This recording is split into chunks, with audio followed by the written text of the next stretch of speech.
17 দিনের চিকিৎসা শেষে ছেলে তারেক রহমানের গাড়িতেই বাসায় ফিরেছেন খালেদা জিয়া। যুক্তরাষ্ট্রের চিকিৎসাধীন বিএনপি চেয়ারপারসন খালেদা জিয়ার স্বাস্থ্যের যথেষ্ট উন্নতি হওয়ায় ডাক্তাররা আপাতত তাকে বাসা থেকে চিকিৎসা নেয়ার পরামর্শ দিয়েছেন।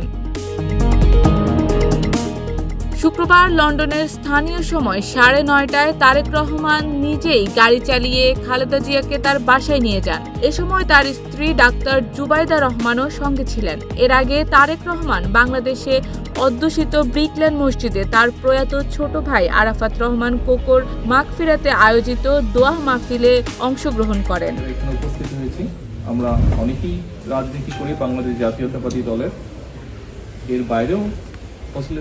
এদিকে বৃহস্পতিবার খালেদা জিয়ার ব্যক্তিগত চিকিৎসক ডাক্তার AZM জাহিদ হোসেন জানান, শুক্রবার রাতের মধ্যে খালেদা জিয়ার স্বাস্থ্য পরীক্ষা নিরীক্ষার রিপোর্ট হাতে আসবে। সবকিছু ভালো থাকলে তাকে রিলিজ দেওয়া হতে পারে। তবে হাসপাতাল থেকে ছাড়া পেলেও সাবেক প্রধানমন্ত্রীর সার্বক্ষণিক প্রফেসর প্যাট্রিক কেনেডি ও জেনিফার ক্রসের তত্ত্বাবধানে থাকবেন।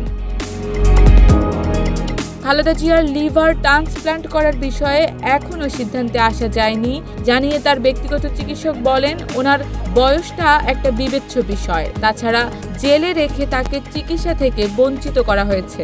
তখন তাকে বিদেশে নিয়ে আসা গেলে আরও দ্রুত সুস্থ করা যেত। এখন আমাদের চিকিৎসকদের বক্তব্য হচ্ছে, আগে হলে হয়তো ওনার লিভার ট্রান্সপ্লান্ট করা যেত। ডাক্তার জাহিদ আরও বলেন, বর্তমানে খালেদা জিয়ার liver, kidney, heart, diabetes, pressure সহ সব রোগের জন্য ওষুধ দিয়েই চিকিৎসা চলছে। আপাতত ওষুধের মাধ্যমেই এটি অব্যাহত থাকবে। এর বাইরেও আরও যদি কোনো চিকিৎসা করা যায়, সেজন্য যুক্তরাষ্ট্রের জন হপকিন্স হসপিটালের মেডিকেল টিমের সদস্যরা এখানে মেডিকেল বোর্ডের সভায় অংশগ্রহণ করেছিলেন।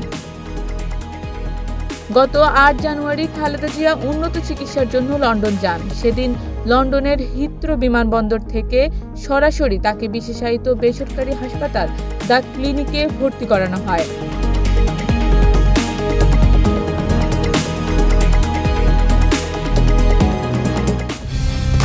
কালার এক্সপার্ট, জর্জ স্যাপ এবং মাইল্ড অন হ্যান্ডস টেকনোলজি সমৃদ্ধ অরিক্স ক্রিস্টাল ওয়াশ আপনার লন্ড্রি এক্সপার্ট।